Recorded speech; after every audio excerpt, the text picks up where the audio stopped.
Sri Lanka has plunged into deep economic crisis and yet a political crisis that needs to be resolved immediately towards stability. I've invited to our studios a gentleman who will best describe Europe's political system, a system that Sri Lanka can draw insights from, a system where Sri Lanka can move towards and maybe look for democratic solutions.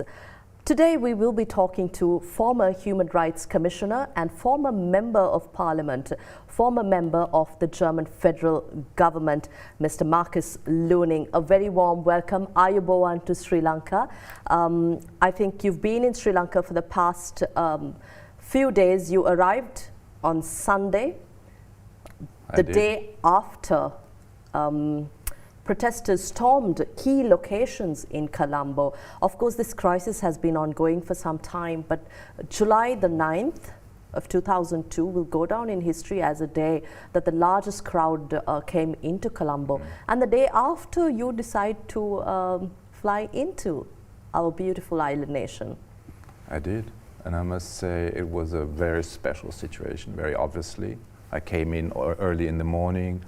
We were driving past the presidential palace, and there was a few people still there, but everything was quiet. It was on a Sunday morning. And I found it quite interesting also to walk the streets and between the residence of the Prime Minister and the presidential palace, and to see the people move around. They had their kids with them, some of them, and there was a sense of peacefulness.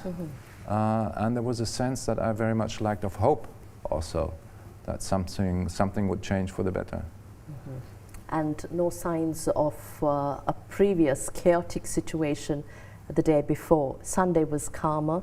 And today we're talking about a period where curfews have been implemented in Sri Lanka from the Western province, then improved until an island-wide curfew to curtail the situation and contain tensions within the country.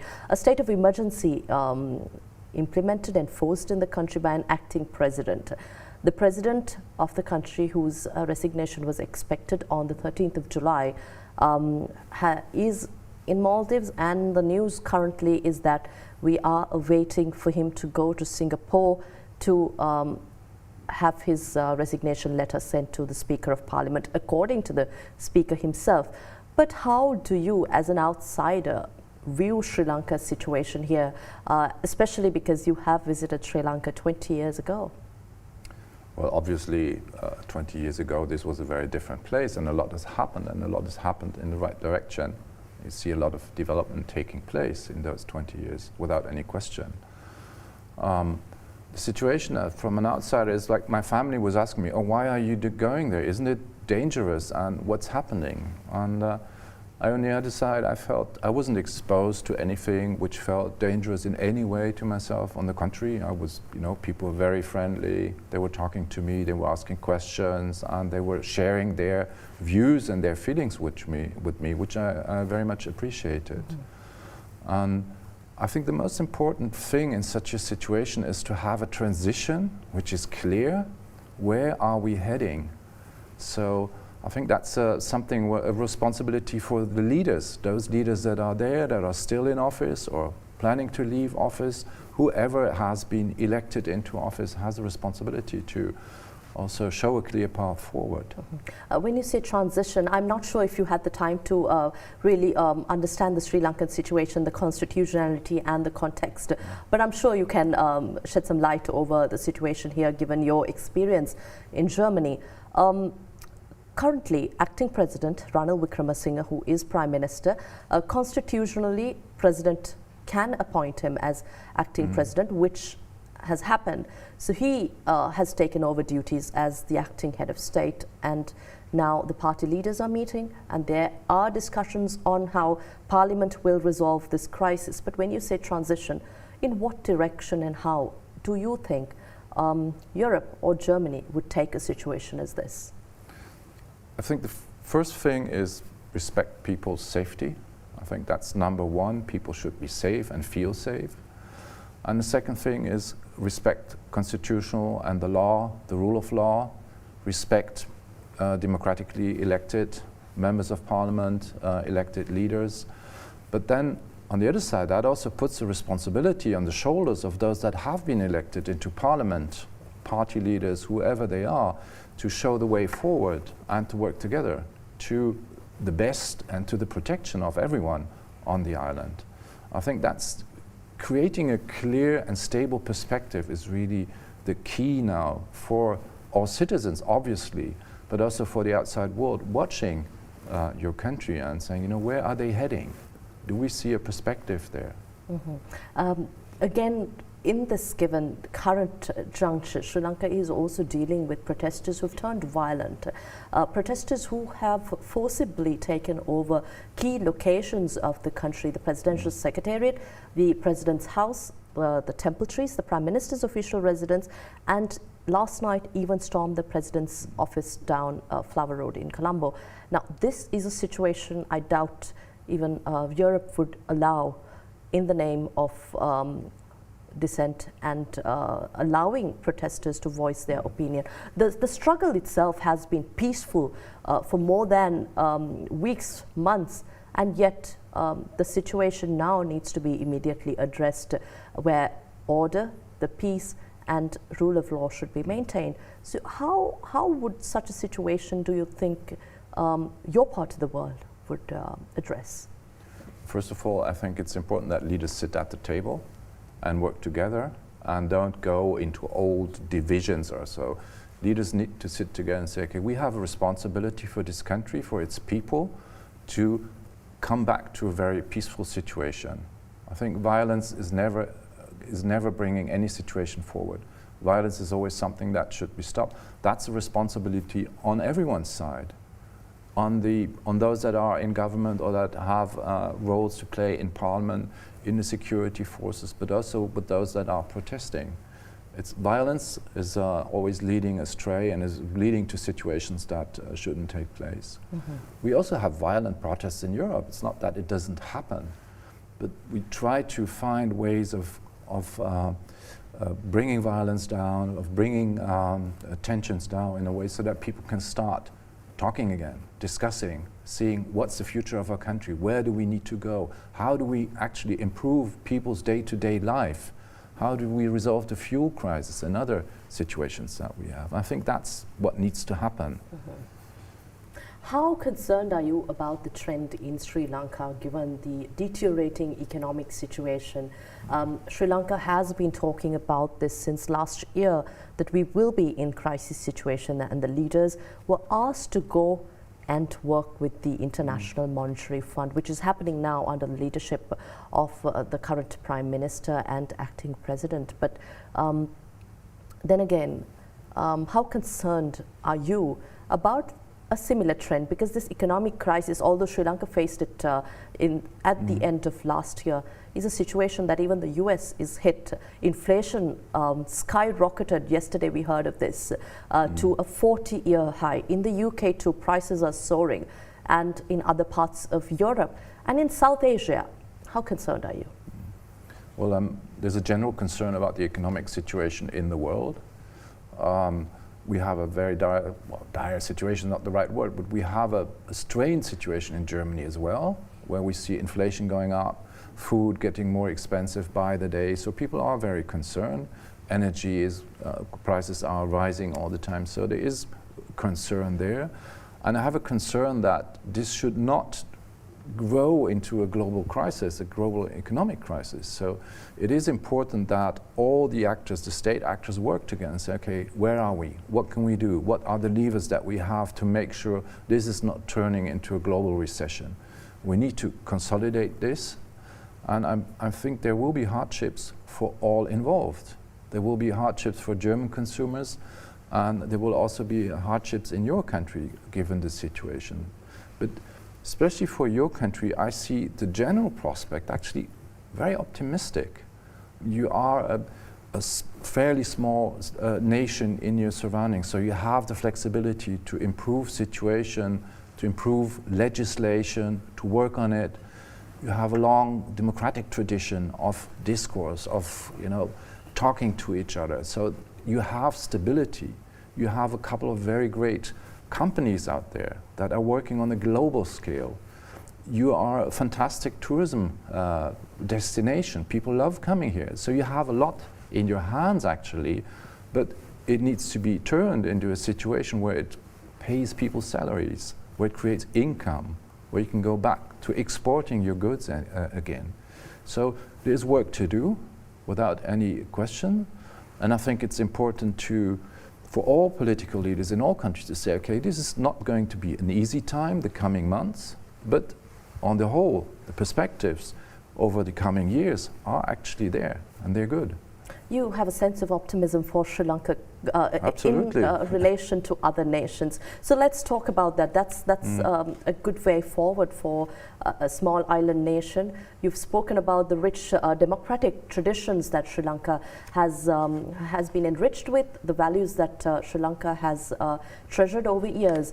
But again, about companies, I'd like to just touch through your profile a little. You're now, in 2014, you founded your firm that consults for human rights compliance for big companies dealing with, maybe especially in the export market. Earlier you said that Sri Lanka has big companies that could bring value to the country. We sustain now because of these private sector companies amidst a shortage in dollars that the country is faced with. So how do you advise that Sri Lanka and these companies continue to sustain these good practices amid a crisis in the country, especially when we're dealing with Europe as our buyers? Well, there's two things. You have some big companies in the apparel sector, for example, that are pacemakers in that. They've grown enormously in the past decades, and they've shown, this is a good place to develop a business and to even develop a global business, a business that can meet standards that important brands across the world have. And they have these standards nowadays. They say, well, we're selling products to consumers, and we want to be sure that those that are making these products, that are actually producing them, participate in the value creation, that they're treated with respect, that their workplace is safe, and that their health is protected. So that's a new trend, if you want to call it that way, so that responsible consumers say, this is what we want. We don't want to have cheap products at the detriment of those that produce those products. And so there you have a standard in your country, you have pacemakers in your country, and others can learn from those around. And obviously government needs to support these trends and help enter also a dialogue and say, okay, what can we do as government to protect people in the workplace as well? Since you arrived on the 10th of July, a day after the 9th July 2002, you've met with companies, heads of companies, chambers of commerce, and spoken about export opportunities for Sri Lankan companies. Before we go to export opportunities, I'd like to talk a little about how Sri Lanka, the image of this beautiful island nation, how we are perceived across Europe and especially in Germany, given the current crisis situation. How do we use this crisis now to transform it into a land of opportunities that you spoke of in the short term, in the immediate term? First of all, I think you need to put yourself back on the map in a positive sense. And business should be part of that because they add something. And secondly, I think putting yourself in a positive sense back on the map of people is also overcoming the current political crisis and the economic crisis that you have. So it's very important to have a government in place that will show stability and that will work on the real problem and not promise things they cannot pay for. But also tell people, this is not going to be an easy Sunday walk. We're all going to work hard.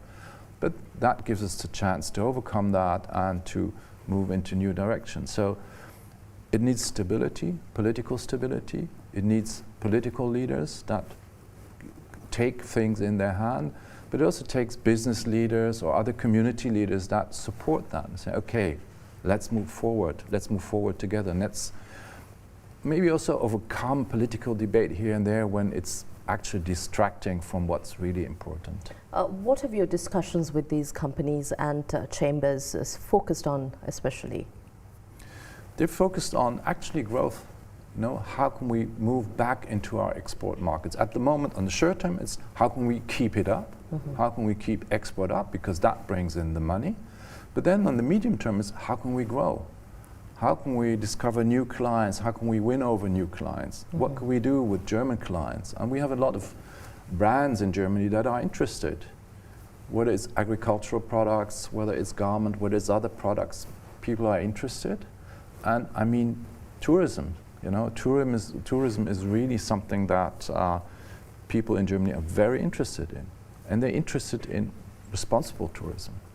Tourism that respects the beautiful nature that you have, but also respects the working life of those that are servicing tourists. From the current crisis to some normalcy and then to a land of opportunities, I think that's a great way to look at Sri Lanka. You are very optimistic, but let's talk also about, I did promise that we will draw similarities and some values that we can gain from Europe and especially Germany, because you were a former member of Parliament of the German federal government.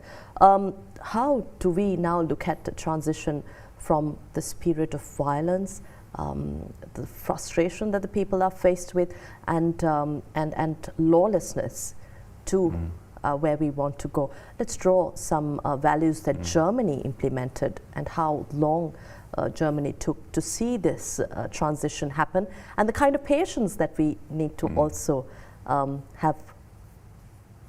Well, first of all, in our history, we've had situations where people were shooting at each other in the streets of Berlin, where I live. That's around 100 years ago. And you know, you saw opposing political parties really killing each other. And one of the conclusions we drew from that is that that is not the way we ever want to go back to again. So we had a political transition last year from longtime Chancellor Angela Merkel to our now Chancellor Olaf Scholz. And that was very peaceful. It happened in Parliament. They talked to each other. I mean, they've been members of the same government before. So it was a transition where, you know, no protest, no violence, nothing of the kind was around. And that is something people really appreciate. They very often, they have, you know, they think, well, politicians should work more, they not do that, they don't do that. So, you know, it's not that they all think positively about politicians, but they really cherish this way of peacefully negotiating things and making transitions possible when it's necessary. When is a time of crisis, when is the government change, that these things move in a good direction. But it means you need stable institutions. Police needs to work and be reliable. The courts need to work and be reliable, whatever the government is. And media, you need free media that really will report from different angles. The journalists are not threatened. And also, at the end of the day, members of parliament are not threatened. I've never felt threatened in my time as a member of parliament. And I've been exposed here or there. People didn't like what I said, but it was never a personal threat. So these are things that are deeply ingrained in our political and societal fabric because we've seen the other side. And the other side actually at the end led to a war where millions and millions died. So it's really deeply ingrained that we do not want this ever to happen again in our country. On that note, we'll take a short break here at Hyde Park on Ada Derana 24. We are in conversation with Markus Loening, the former Human Rights Commissioner and Member of Parliament of the German federal government, joining us tonight on Ada Derana 24.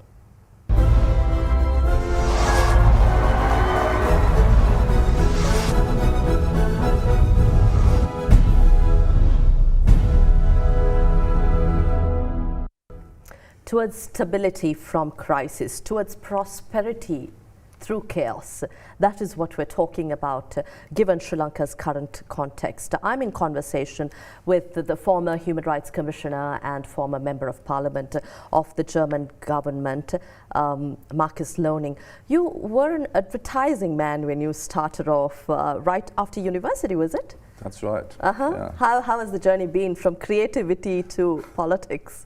We thought this only happens in Sri Lanka. Well, it all started, my children were born, so I needed to make some money. So I thought, okay, let's have a business in advertising. So that's what I did. And then after a while I said, well, I want to move on. And I had the chance to be a candidate for the federal parliament and actually won the seat, which was a great experience.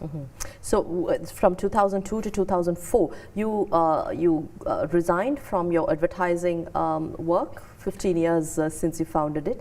And again, 2002, you were elected to the German government, or the parliament. To German parliament. Parliament right, yeah. in Berlin. And you continue for 2 terms, you served for 2 complete terms. And then in 2010, if I'm not mistaken, as per my notes here, you become the Human Rights Commission. Tell us about this transition from advertising man to Human Rights Commissioner, and now talking about human rights law and compliance to businesses and corporates across the globe.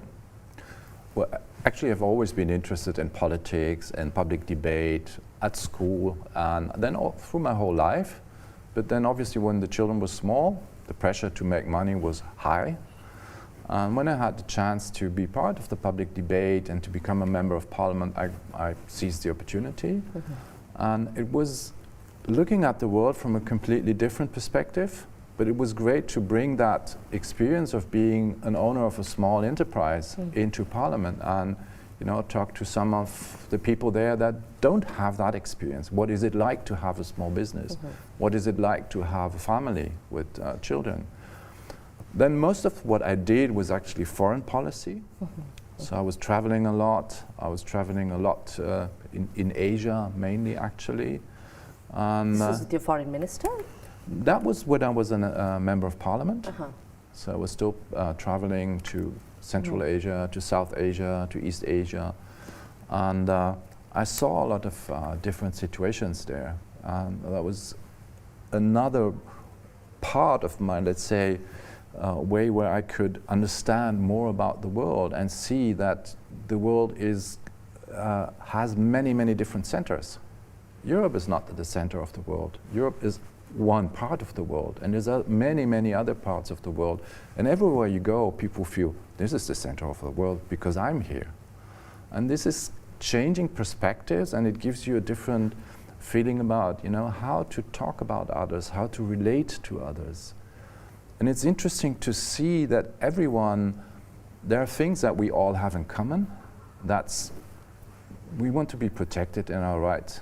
Nobody wants to be robbed, stolen by state authorities, or nobody wants, everyone wants that their children have education, that they have a perspective, that they can build their life. And so there's a lot that actually humans across the world have in common. And at the core, that's human rights.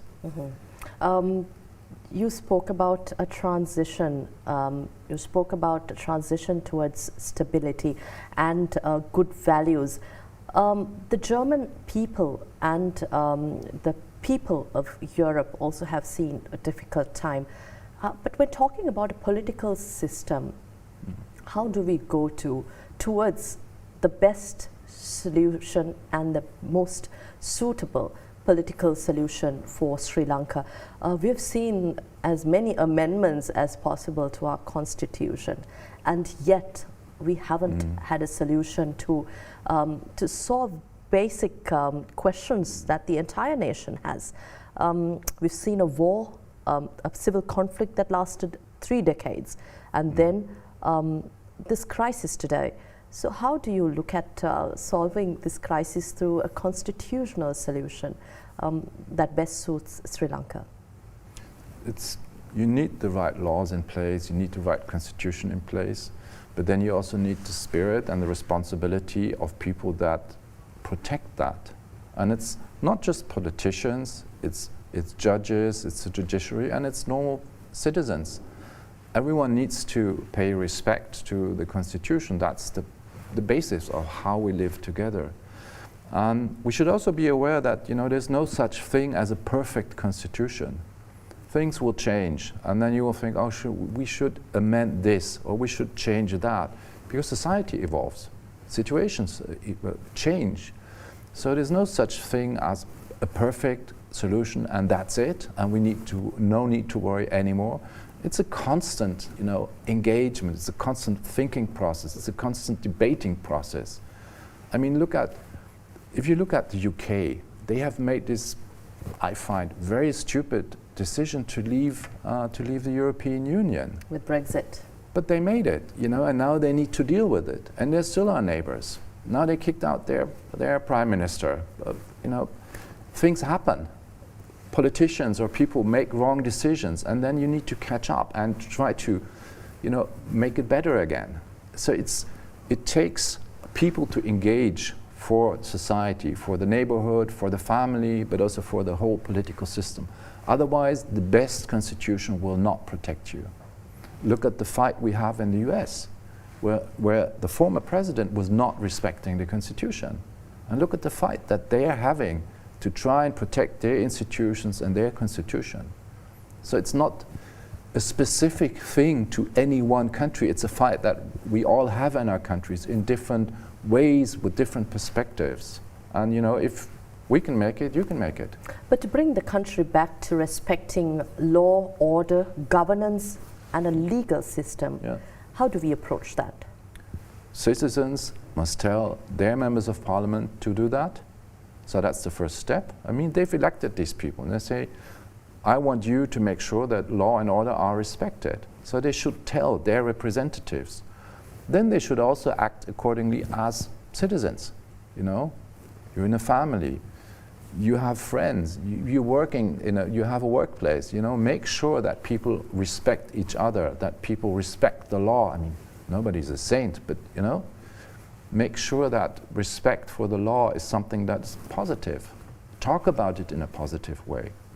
Talk about it in a way that you say, let's put authority back to those that we have elected to govern us. Let's put authority back to the judicial system.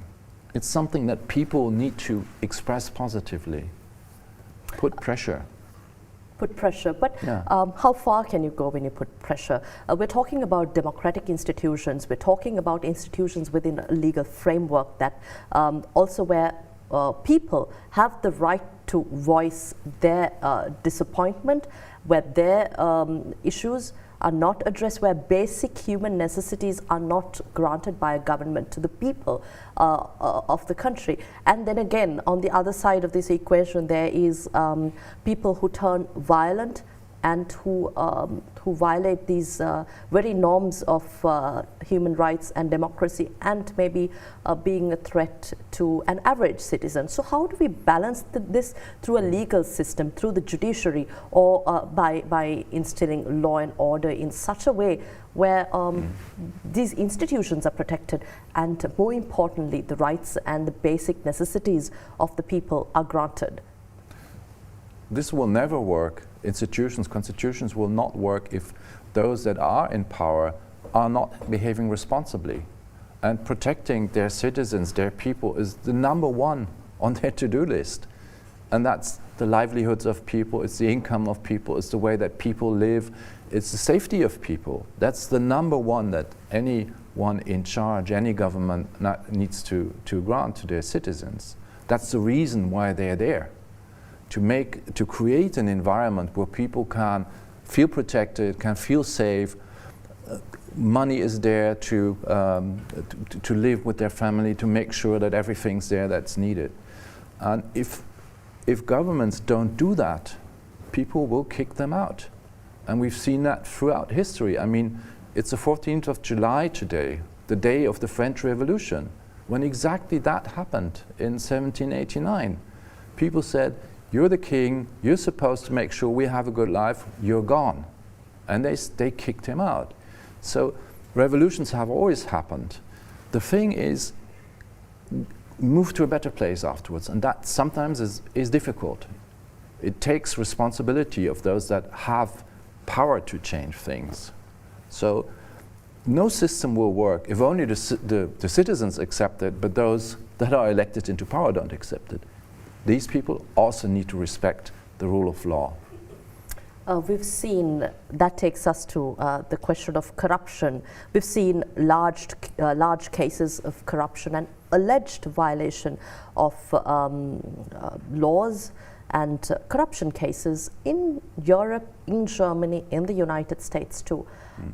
How would you advise, coming from that part of the world, that Sri Lanka, we have many allegations of corruption by the very own leaders of our country, but how do you think we should approach this situation in order to either bring back or reclaim funds that belong to the people, or maybe look at a more lasting solution where corruption and this kind of negligence and appropriation of funds of the state are not allowed?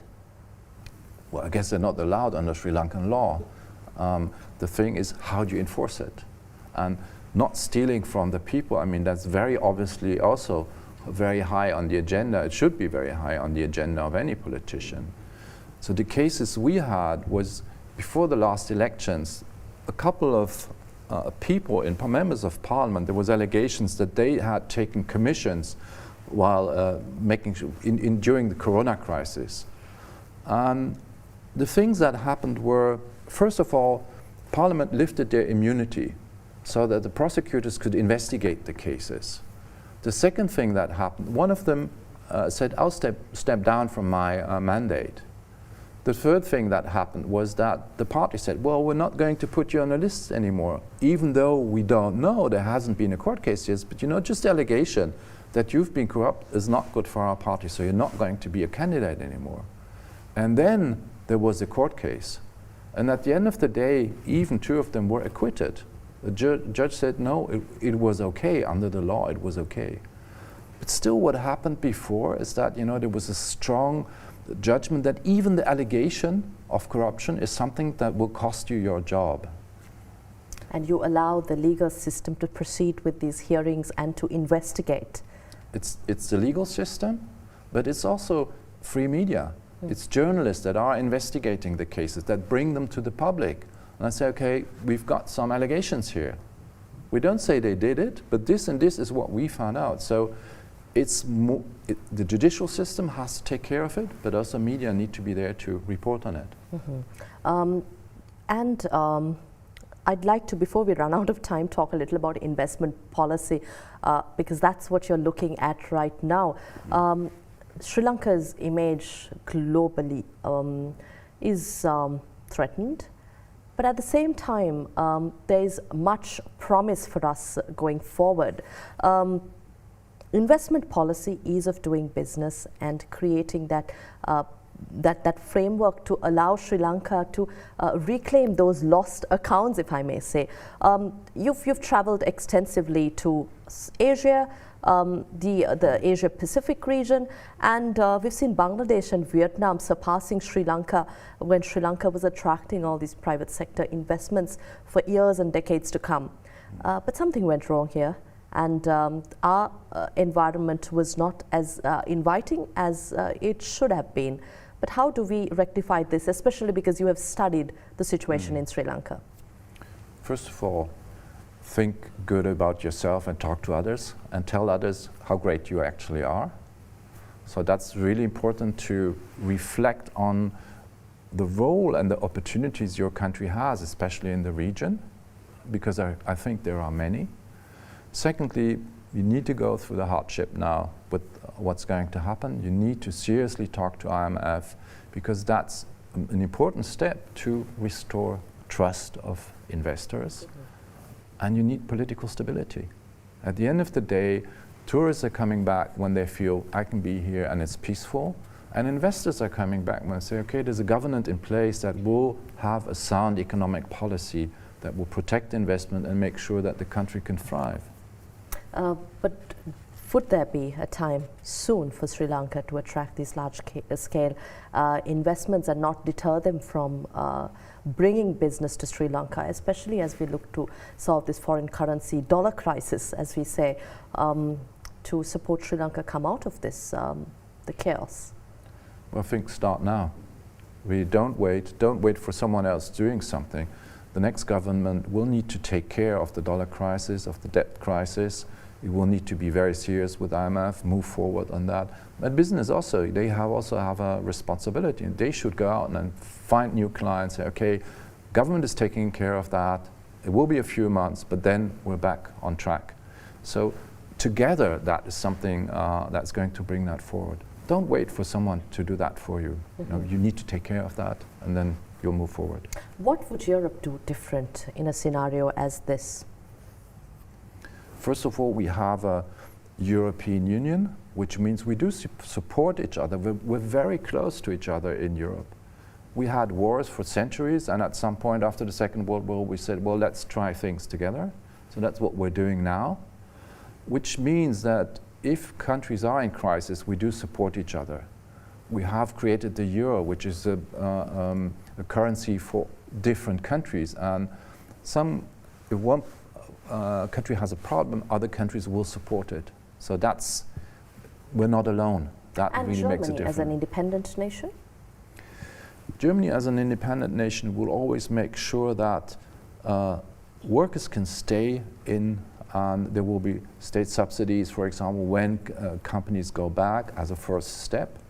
But then also there will be support for export, for example. We have institutions in place. We have a government that knows, and any government of any party actually knows that this is where we're making our money. We need to sell our products to other countries across the world, so there will always be support there. How do we exploit the opportunities to export more to Germany and enhance the market space for Sri Lankan and products from Ceylon in the German market? Once that a government is in place that people will trust, a government that is serious about the problems, German investors will start coming back and they'll say, okay, this is serious. And then they will need to find mechanisms in place that show also in reality things are moving forward. There will be political support from European governments because they have an interest in keeping Sri Lanka as a stable partner in the region, as a democracy, as a country we're sharing a lot of values with. So there is an interest, and I'm sure there's going to be political support and economic support also for Sri Lanka. But the effort needs to be made. The effort needs to be made to have a sound economic policies, takes away red tape where it's not needed, that will make sure that investments are possible, are safe, that the currency crisis is resolved, and that gives support to Sri Lankan companies that have the products and the capabilities to export. Is there room for improvement in terms of moving towards best practices and standards required by the European market when we especially talk about Sri Lankan exports there?